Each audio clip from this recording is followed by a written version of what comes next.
दर्शकबिन नमस्कार। यो चाहिँ धनगढी हो। धनगढीबाट अगाडि गयो भने एउटा पूर्व पश्चिम राजमार्ग हो।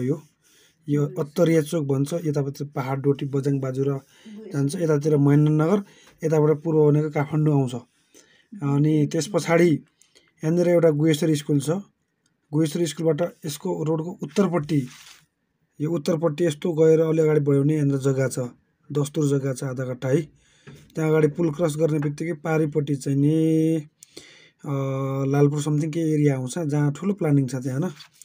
अनि यहाँ अलि अगाडि बढ्यो भने हो, यहाँनिर दस्तुर जमिन छ। यो जमिन चाहिँ मेरो आफ्नै हो होइन। अलि काम परेको कारणले, जरुरत परेकोले बिक्री गर्दैछौँ हामी। यहाँ चाहिँ चलन चल्तीको मूल्य अनुसार जे जति छ त्यो अनुसार लेनदेन हुन्छ। दलाल सलाल कोही पनि हुँदैन। जग्गा त नि म स्वयं आफै हो। अब यो अत्तरिया चोकबाट मोटरसाइकलमा जाने 3 मिनटमा जग्गासम्म पुगिन्छ। लगभग हुनसक्छ 1.5 देखि 2 किलोमिटरको आसपासमा छ यहाँदेखि यहाँसम्म यस्तो जाँदाखेरि है।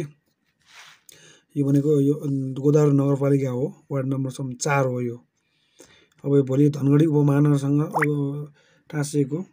अब धनगढी उपमहानगरपालिका र गोदावरी नगरपालिका सबै एकजुट भएर भोलि धनगढी महानगरपालिका हुनेवाला छ भविष्यमा होइन। अनि सरकारी कार्यालयहरू यतापट्टि छन्। यो अत्तरिया चोकबाट यतापट्टि यो पश्चिमको मान्छेले विशेष थाहा हुन्छ। म तपाईँलाई अब फिल्डमै पनि भिजिट गराउन सकिन्छ। एउटा चाहिँ हातले कोरेको नक्सा हो। जग्गा यहाँ छ, दस्तुर छ, वरिपरि घरहरू लागिसकेको, टन्नसम्म परेको बस्ती, स्कुल, पिच बाटो सबै भएको है। यहाँ पिच बाटोसभरि ल सम्पर्क गर्नुहोला। हस् त, धन्यवाद।